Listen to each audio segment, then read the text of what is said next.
Ce soir, nous allons parler des appellations commerciales, le 18 ici, et le 20. Ça c'est pareil, c'est un sujet à controverse, il y a beaucoup de personnes qui pensent des choses, qui se trompent, et du coup ça fait vachement de bordel. Souvent sur le groupe Facebook, même ici, il y en a qui demandent qu'est-ce que ça fait si on met une batterie Bosch à la place d'une batterie Parkside en 20 volts, qu'est-ce qui se passe sur l'outil. Il y en a qui disent, ah bah ça marche moins bien parce que c'est en 18 volts, alors que Parkside c'est en 20 volts. Ou vice versa, qu'est-ce qui se passe si tu mets une batterie Parkside 20 volts sur du Bosch, qu'est-ce qui va se passer? Ah bah l'outil va cramer parce que c'est 20 volts et c'est pas 18. En fait, c'est la même chose, c'est exactement la même chose et je vais vous montrer ça tout de suite sur la batterie. On va passer par la question simple. Enfin la question. Nous allons juste prendre la tension aux bornes de la batterie. Donc là, vous pouvez constater, nous avons 20,8. On va prendre sur la batterie Bosch, nous avons 20,2. Celle-là, elle est à peine moins chargée. Donc comme vous pouvez constater, les deux ont 20 volts, malgré que ça soit marqué 18. Pourquoi c'est marqué 18? Parce qu'en fait, c'est les marques qui ont choisi d'écrire la tension nominale.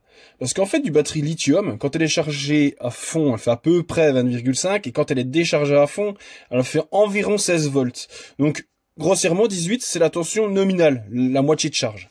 Et les marques comme Parkside, maintenant DeWalt aussi c'est écrit comme ça, ils écrivent 20 volts parce que ça fait plus vendeur.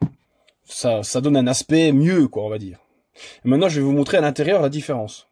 Donc là, j'ai ouvert la batterie Parkside. Là, nous allons ouvrir la batterie Bosch. Donc, elle s'ouvre à peu près de la même façon. Ils ont un peu copié Parkside là-dessus. Donc là, nous avons la batterie Bosch. Donc là, nous avons quoi?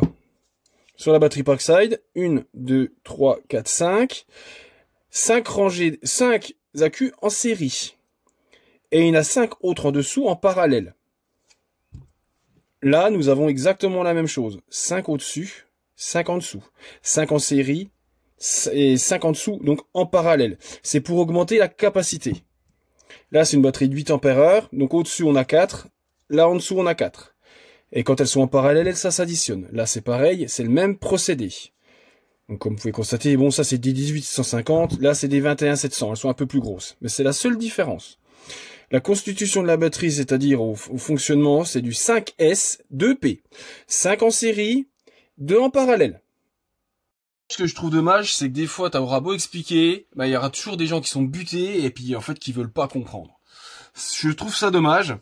Alors si vous avez d'autres questions, bah, n'hésitez pas, mais là je pense avoir été assez clair pour que vous compreniez le mieux possible. Sur ce, je vous souhaite à tous une bonne journée.